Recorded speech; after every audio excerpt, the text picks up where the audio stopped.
Bonjour à tous et bienvenue sur Watchalist. Aujourd'hui, on continue notre série d'épisodes sur la découverte d'une de nos montres avec des questions un peu prédéfinies. Donc aujourd'hui, on parle de, vous allez en avoir marre, mais de la Grand Seiko. Et c'est Vincent qui me posera les questions.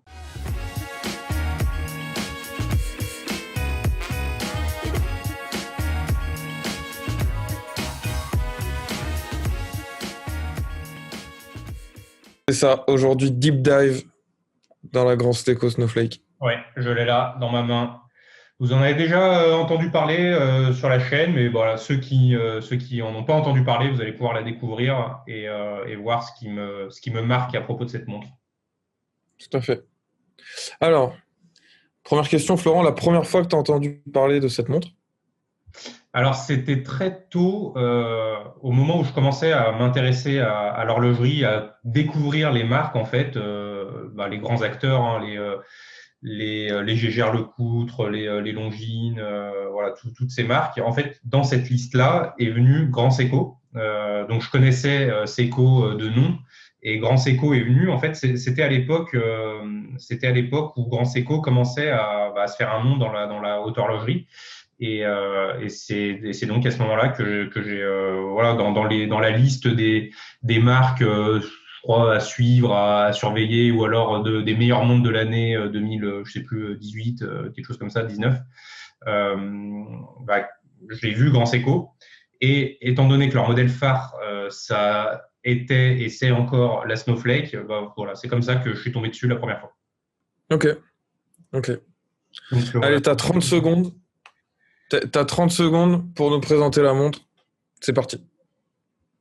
Alors, la Grand Seiko Snowflake, c'est d'abord un cadran texturé magnifique comme à l'habitude de le faire Grand Seiko, et c'est surtout une évolution du temps continue, comme le temps l'est, et non pas un tic-tac de 8 tics par seconde ou autre. Ce sweeping hand, comme on dit en anglais, qui est vraiment hypnotique, et avec la qualité de finition aussi qu'on connaît à Grand Seiko. Très bien, tu es même en dessous des 30 secondes. Je pense que ouais, tu as mentionné les deux énormes points forts de cette montre qui sont le cadran et le mouvement. Alors, tu n'as pas cité Spring Drive dans ta présentation, mais Non, le mouvement seconde constante, c'est vrai que ça non. parle peut-être plus. Ouais. Ouais, voilà, parce que quand on voit la montre, après, c'est vrai que si on parle plus de technique, on peut parler du mouvement Spring Drive, parce que c'est le mouvement Spring Drive qui est à l'origine de cette évolution des secondes, enfin, comment on peut dire, de ce comportement de la grande seconde, qui est continu. Mais quand on connaît pas, quand on découvre le modèle, en fait, ce qu'on voit, c'est ça. C'est après, oui, si on rentre dans le détail, Spring Drive, en effet. Ok. Et tu t'as pas mentionné que la montre était en titane? Non. Non, parce que voilà, c'est pas quelque chose que je mettrais en avant justement dans une première présentation qui dure 30 secondes. Donc oui, la montre est Ok. en titane.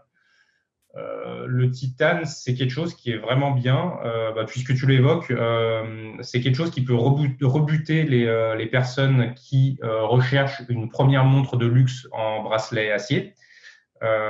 Pourquoi? Parce que quand on la met, quand on a essayé d'autres montres en bracelet acier, donc non titane, en acier normal, on va avoir une certaine masse sur le poignet. Là, le titane fait 30 à 40% de poids en moins, donc c'est vraiment conséquent et on le sent sur le poignet. Et donc du coup, ça donne un aspect de breloque, de chip. Et ça peut rebuter certaines personnes. Je sais que certaines personnes n'aiment pas la Snowflake parce qu'il n'y a pas assez de présence au poignet. Donc ça, voilà, il faut en avoir conscience. Pour moi, c'est plutôt une force, ça, parce que la montre, elle est beaucoup plus confortable. Moi, quand je repasse à des bracelets acier, ça me pèse un peu trop. Donc, quand on a essayé le titane, vraiment, on l'adopte. Surtout un titane de bonne qualité comme ça. Ok.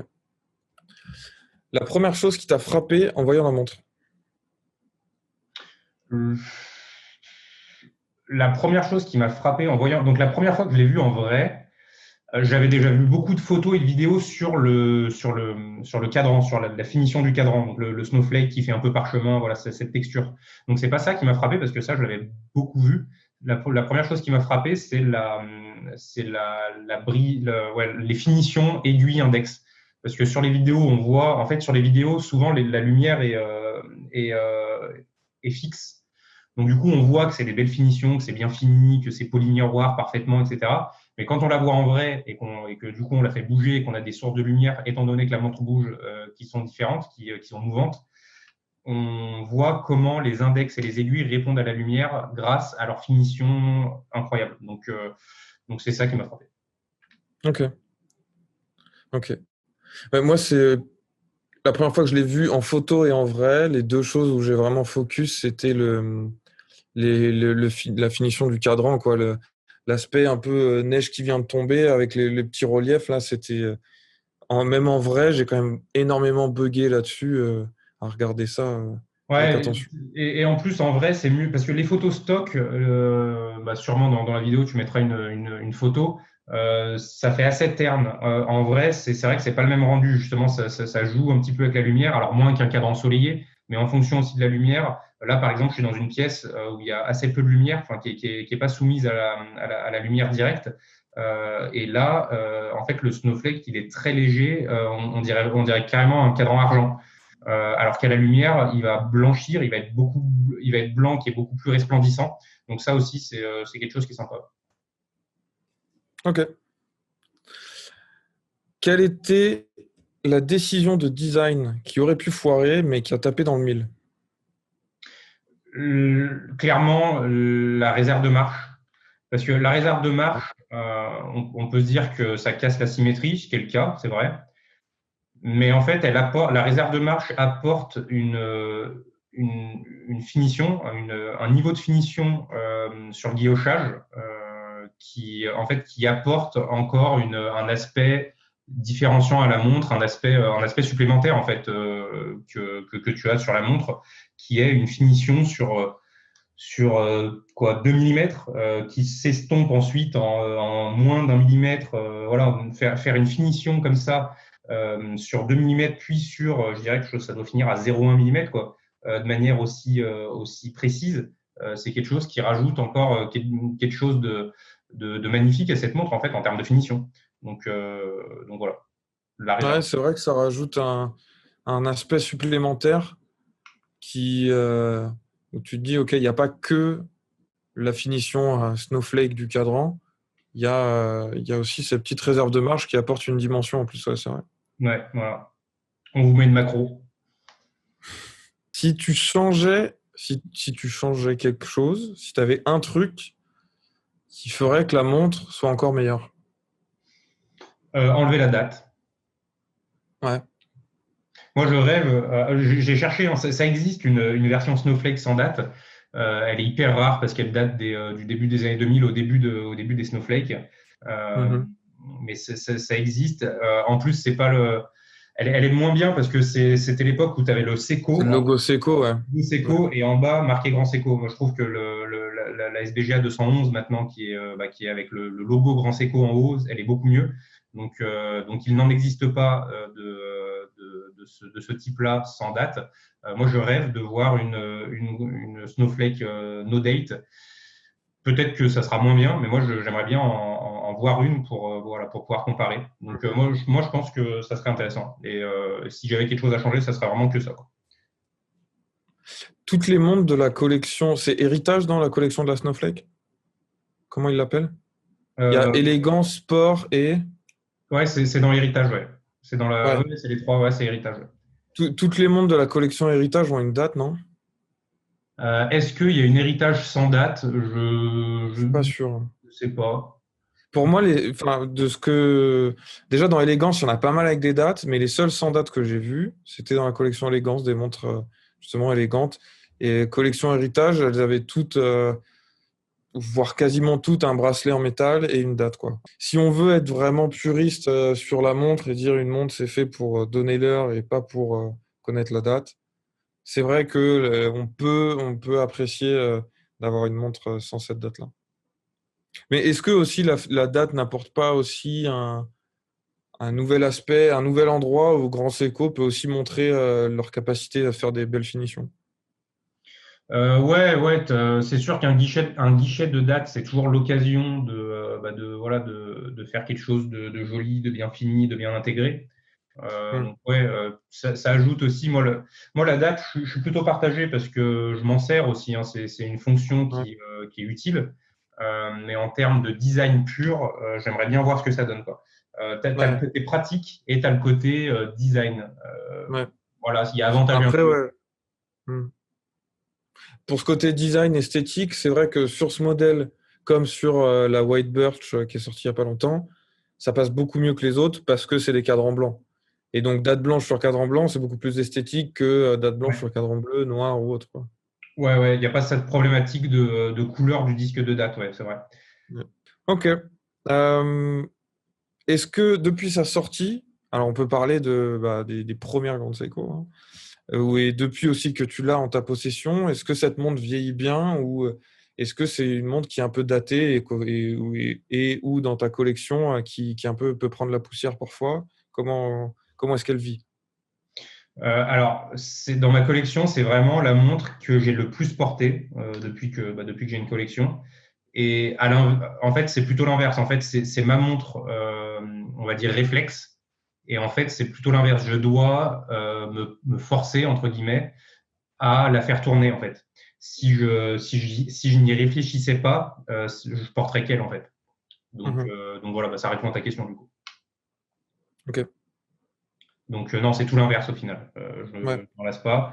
Si aujourd'hui je devais en garder qu'une, je pense que ça serait celle-là. C'est une question difficile que je m'auto-pose, mais je pense que ça serait celle-là. Le choix se jouerait entre celle-là et la Glashütte Panomatic Lunar. Je pense que je garderais la Snowflake qui est plus versatile. Ok. Et la montre depuis qu'elle est sortie, est-ce qu'elle a été supplantée par une autre montre depuis sa sortie ou est-ce que ça fait toujours sens d'acheter une Snowflake aujourd'hui en 2021? Non, ça fait toujours sens. Il y a une proposition qui est beaucoup plus large chez Grand Seco qu'il y a 5 ou 6 ans. Si on veut une Grand Seco, on va avoir un choix qui est vraiment élargi par rapport à il y a quelques années. Il y a quelques années, on voulait une montre sport un peu habillée chez Grand Seco. On tombait à la fin sur la Snowflake. Aujourd'hui, on a d'autres pistes, mais elle est toujours pertinente, hein. Elle fera partie d'un panel de choix possibles, mais elle tient encore la dragée haute aux nouvelles sorties de Grand Seco. Mhm. Ok. Euh, Est-ce que tu peux me donner une autre marque qui, en autre marque, tu challengerais pour faire leur version de la Snowflake? Hum. En fait, j'essaye de réfléchir au sens enfin, à comment appréhender la question, parce qu'on peut appréhender la question d'un point de vue mouvement Snowflake, mouvement Spring Drive, Mhm. ou on peut appréhender la question en termes de cadran, de finition de cadran et de boîtier. Mhm. Donc, bon, en termes de Spring Drive, moi j'aimerais bien voir Piaget, puisque Piaget a travaillé là-dessus et a raté lamentablement. Ok. Là où Grand Seco a réussi. Ouais, il travaillait, Piaget travaillait là-dessus en même temps que Grand Seco, sauf que c'était trop compliqué, ils n'ont pas réussi. Grand Seco, il faut pas oublier qu'ils ont mis entre 20 et 30 ans pour stabiliser le Spring Drive et qu'il soit intégrable dans un mouvement qui a une réserve de marche correcte. Mhm. Parce que oui, il faut rappeler aussi que Grand Seco, c'est une marque qui explose en ce moment, mais c'est une marque qui a quand même plus de 50 ans. 60, ils ont fêté leurs 60 ans Ouais, l'année c'est ça. dernière. Ouais. Ouais. Donc voilà, Grand Seco a réussi au début des années 2000, là où Piaget a stoppé. En fait, ça coûtait trop cher. Piaget s'est dit stop. Donc j'aimerais bien voir Piaget, en gros, voilà, remettre quelques millions sur la table pour sortir un mouvement typé Spring Drive. Ok. Sinon, en termes de faciès, de cadran, j'aimerais bien voir Moser travailler sur des texture de cadran, puisque aujourd'hui Moser travaille beaucoup sur du fumé en fait, sur du fumé et sur des cadrans qui renvoient des couleurs magnifiques, mais qui restent quand même lisses pour la plupart. Donc j'aimerais bien avoir Moser décliner un peu plus de cadrans texturés. Ok, intéressant. Les deux, les deux réponses sont intéressantes. Moi, je serais curieux de savoir aussi ce que Vacheron Constantin pourrait faire. Ils viennent, on en a parlé dans une autre vidéo, ils viennent de sortir une montre en titane avec une finition de cadran un peu grainée, enfin un peu qui a pas l'air lisse. Alors je sais pas si dans la réalité il est lisse, si c'est juste un aspect visuel ou si vraiment il a une texture dessus. Mais sortir une Overseas Snowflake, ça serait assez intéressant, je pense. Ouais, bah, c'est intéressant ce que tu dis. Ça c'est toujours mon fantasme. Alors, je sais pas si d'autres passionnés de montres ont ça, mais moi, je rêve de toucher en fait ces cadrans, surtout ceux de Grand Seiko, enfin ou alors des cadrans grainés, un peu comme celui de Vacheron Constantin ou de Grobel Forcet, par exemple. Ces finitions un peu grainées. En fait, on saura jamais vraiment qu'est-ce que le doigt ressent quand on touche Ouais, ça. Donc, c'est dommage. Moi, j'adorerais toucher mon cadran Snowflake. ouais. Et laisser une grosse trace de doigt. Voilà, bien dégueulasse. Ok. Meilleure montre à ajouter pour faire une collection de 2 montres. J'avais pas réfléchi à celle-là. Il faut que ça soit une montre. Il faut que ça soit une montre en cuir, habillée. Je dirais, ça peut être en fonction des goûts. Ça peut être une Gégère-Lecoutre Reverso. Ça peut être une glace-outeuse, comme je l'ai fait. Ouais. Une glace-outeuse, J'allais dire, tu l'as peut-être à ton poignet, la meilleure ouais, pour faire une collection de 2 montres. ouais, ouais, c'est vrai que c'est un bon candidat voilà, pour lequel j'ai opté. Euh, et un dernier, ouais, bah, toi, t'en as demandé qu'un et t'en as deux, donc voilà. C'est bon. Ok, très bien. J'allais le coup, t'as dit une Reverso? Ouais, une Reverso, ouais. Moi, Mm. c'est pas ce que j'ai fait parce que le design de la Reverso me plaît pas tant que ça. Mais voilà, pour les gens qui, comme toi, sont fans de l'histoire et du design de la Reverso, Mhm. c'est top parce que t'as deux designs qui sont vraiment éloignés. Donc, Ouais. sympa. Mais c'est vrai que ouais, la glace shooter Panomatic Lunar, je suis assez d'accord. Quand tu as les deux, tu as une très bonne collection de 2 montres. Ouais, c'est vrai que c'est pas mal. T'as deux pays. Tu as deux Ouais. pays différents, tu n'as pas de Suisse, donc c'est un peu hors des sentiers battus. Ouais. Et tu as deux typologies de design sympas. Tu Et as, un mouvement qui est peu commun avec le Spring Drive. Tu as un design qui est peu commun avec la panomatique, une phase de lune, une grande date, double guichet. Ouais, non, c'est vrai que ça et coche pas mal de cases. c'est 2 montres qui génèrent la discussion. C'est 2 montres où il y a des choses à raconter autour de la montre, je trouve. Ouais, ouais, tout à fait. Donc ça marche pas mal, ouais. Ok. Ça marcherait très bien aussi avec une Gégère-Lecoutre Ultra Thin Moon aussi, par exemple, je trouve. Oui, ouais, c'est sûr. C'est sûr.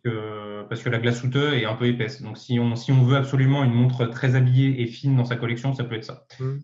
Ouais. Ok. Ton usage idéal, si tu pouvais aller n'importe où, faire ce que tu veux avec la Snowflake, qu'est-ce que tu ferais? Où tu serais? C'est assez difficile à dire. Si je ferais une rando sur le mont Fuji. Non, sur Ok. le mont, pas sur le mont Fuji, parce que les locaux de Grand Seiko sont pas à côté du mont Fuji, ils sont plutôt côté mont Iwate. Voilà, j'irais faire une rando sur le mont Ah Iwate. oui. Mais non, mais il faudrait avoir un cadran Iwate pour faire Le puriste jusqu'au bout, qui va comparer les finitions de son cadran à la neige du mont Iwate. Non, parce que le Seiko, ça vient pas ça vient pas des neiges qui tombent sur la montagne, ça vient des neiges qui Oui, tombent sur oui, la oui, bien plaine. sûr. Donc j'irais me balader sur les plaines enneigées qui entourent le studio, je me rappelle plus du nom, Shinchi, je crois. Ouais. Ce serait une bonne idée de pub pour Grande Seco, quoi. Ouais. Florent qui marche à la Gladiator dans les plaines enneigées. Avec des grosses boots. C'est très sympa. Ok. Dernière et ultime question. Est-ce que tu la conseillerais en collection d'une seule montre? Oui. Je crois que j'avais dit non pour la Panomatic Luna. Ouais. Là, j'aurais plutôt tendance à dire oui. Enfin, c'est plus oui.